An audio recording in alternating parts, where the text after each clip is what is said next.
that he brought that idea into SAP, and that happened in 2004. So that's now almost 12 years ago. And when Hasso starts something, he's doing it right. So he brought the idea into SAP, and simultaneously he funded the D schools. There are 2 D schools worldwide. One is located on the Stanford campus, and the other one is located in Potsdam, in Germany. Stanford, for those of you, is a university which is really close by in Palo Alto. So 2D schools created in 2005. Then in 2010, the first Up House was founded, and in 2013 we came up with Fiori User Experience. That is a technology to render the transactions in a beautiful user interface. In 2014, design and UX became popular across SAP, and then in 2015, we started winning awards for the design that we came up with, and we actually have a whole trophy award that I'm going to show you a little bit later. But design awards at SAP for great user experience. And then one of the latest developments here is that in 2016, that was announced in May, SAP announced a cooperation with Apple to jointly design apps that can be used in conjunction with SAP products. So that is a journey that went over a decade long, and it's twofold, that journey. One part of it is design thinking, and then the other part, I mentioned it, does anybody remember? What's the other part? One part is design thinking, and the other part is, who knows? Design doing. Design thinking, coming up with an idea, and then taking that idea and building it out. Design doing. Make sense? Okay. All right, and now I want to, do a little exercise with you guys. So I'm asking now for hand signs. So as you can see, there are, 5 numbers on that slide. And the question for you now is, which of those do you consider to be the highest number? So, and we're going to take a vote now, and I'm going to ask, one by one, whom of you thinks that the number that you see here is the highest number? So who thinks that number 1 is the highest number on that slide? Anybody? What about number 2? Nobody? What about number 3? Right. I have 4 hand signs for number 3. Interesting. Nikki has been here before. Me not. What about number 4? See, he's right. Nobody for number 4? Scary. 2? You 2? 3? You? Oh, okay. What about number 5? Okay, 1 person for number 5. And some of you don't have an opinion. Which is totally cool. Because, this is not, about, who's right or who's wrong. And this is really the purpose of this exercise. The purpose of this exercise is that, depending on the audience, different people will consider different numbers to be the highest number. Because, the highest number, could be the one that is at the top of that list. The highest number could be the one that's associated with the number 5 here, because it's numbered 1, 2, 3, 4, 5. Or the highest number, could be the number that is represented here, right? So different points of view, that you guys have, and apparently, and this is exactly what I expected, that different folks are going to vote, for different numbers. But once again, this is not about who's right or who's wrong. This is to demonstrate you that when we ask an audience as large as yours, we always get different opinions. Because number 4 is the amount of H2O molecules on a spoon of water, and number 3 is the tons of gold in my cellar. Yeah, and also very important, nobody is right and nobody is wrong here. And that's what the design thinking project is all about. We want to make sure that we get everybody's point of view in these projects, and make sure that we understand and explore the different perspectives that people bring to the table. And that's the secret of design thinking. It's a very simple secret, but that's what this is all about.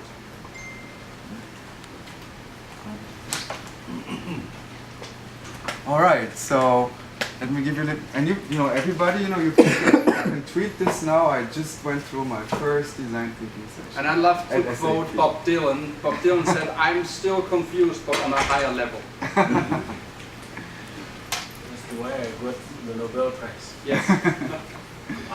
So this is a little bit of an overview. We went through the exercise. So this is what design thinking is all about. It's an approach for practical finding and resolution of problems. And it combines 3 important ingredients: empathy, creativity, and rationality to meet user needs and drive business success. Where empathy, I cannot stress it enough, is super, super important. So when we talk in our projects to end users, we want to make sure that these people that we're talking to, feel that we really care. That we, care about them and that we want to help them, make their, usually, work life better than what it is right now.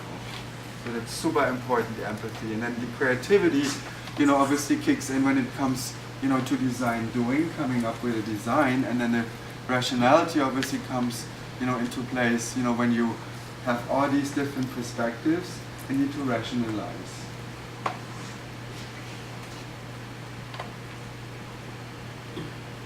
All right, and where does design innovation take place?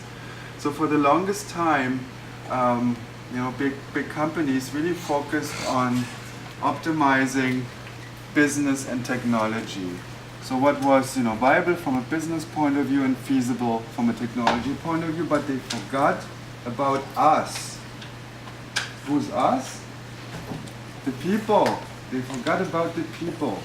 And this is a component that we bring in, and based on the experience that we gathered from over 300 projects that we ran in the past, is that design innovation can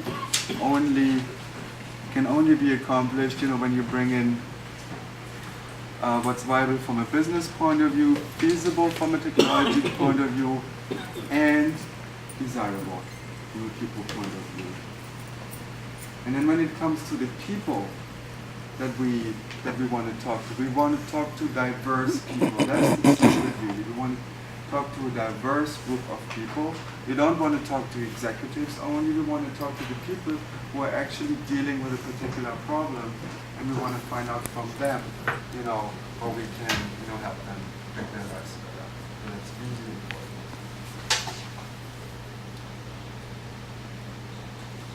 All right, and this is my team. Yay, the Design and Co-Innovation Center. And I did mention that we have 3 different locations. And our mission is to, and this is really important here, we want to humanize business software through the design services that we provide and elevate the perception of SAP user experience, customers, users in the new market. And we are making a lot of progress here. I did tell you about the awards that SAP is winning for user experience. A couple of years ago, SAP did not win awards for user experience. Actually, a couple of years ago, our customers were telling us we really do not like, the user experience working in SAP, and we want to have a better user experience. And we were listening to our customers, and we were making progress. Obviously, we can't change everything from one day to the next, but we are well on our way. And this is an example from one of the projects that the Design and Co-Innovation Center has completed in the past. It's with, a German company. You all know this car. Probably you all have it at home. It's a nice Benz, Mercedes-Benz, and it's actually not just a Mercedes-Benz. It's an AMG. So this is a tuned car. This is extra cool and extra fast. And we were working, with this tuning company, AMG, which is part of Daimler, and we were helping them develop the collaborative planning tool.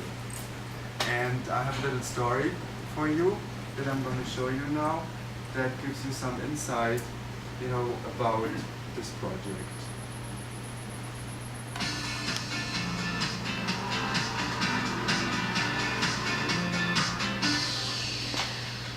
Wir haben gesehen, dass wir mit unseren Entwicklungstools We realized that our development tools weren't quite keeping up with the speed that modern development has to have. Entwicklung haben muss, gerecht werden.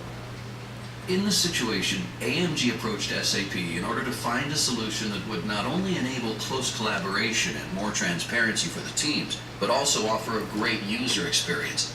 The Design and Co-Innovation Center of SAP specializes in designing for user experience and has great expertise in engaging the end users in the process of designing the software. The design journey started with the challenges that the AMG employees face in their daily work. As many different departments and roles were involved, mutual understanding was the key to success. Man hat gar nicht mehr. You could no longer tell who worked for AMG and who worked for SAP. We were almost like a team of our own.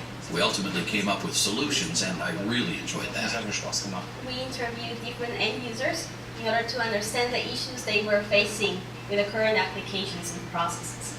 After the team had built empathy for the users, they synthesized this knowledge in order to agree upon a starting point for the creation of appropriate solutions. The team of AMG and SAP not only had to understand the current process of collaboration in the competence teams, but also to design it. Together, they came up with ideas and started to create solution concepts. To enable an agile development process and to check the technical feasibility early on, the DCC involved custom development right from the beginning. AMG's willingness to collaborate with SAP helped to make this project a big success. Our design thinking approach revealed insights AMG was not aware of. Eine ganz wichtige Erkenntnis, One important insight that ran through the entire project, both in the software area and the organizational area, is the power of design thinking, which not only allows you to use an integrated approach to develop better software, but also actually allows you to develop better strategies and organizational cultures. bessere Organisationskulturen. The first results of this highly participatory and user-centered design process are now in the hands of the users. Was ich jetzt gerade erlebe, What I'm now experiencing is that SAP is able to maintain this speed with us. We have the innovative software development process that came from SAP. We include all key players in the development areas, meaning the ones who will use the system later, and that works incredibly well. funktioniert sensationell.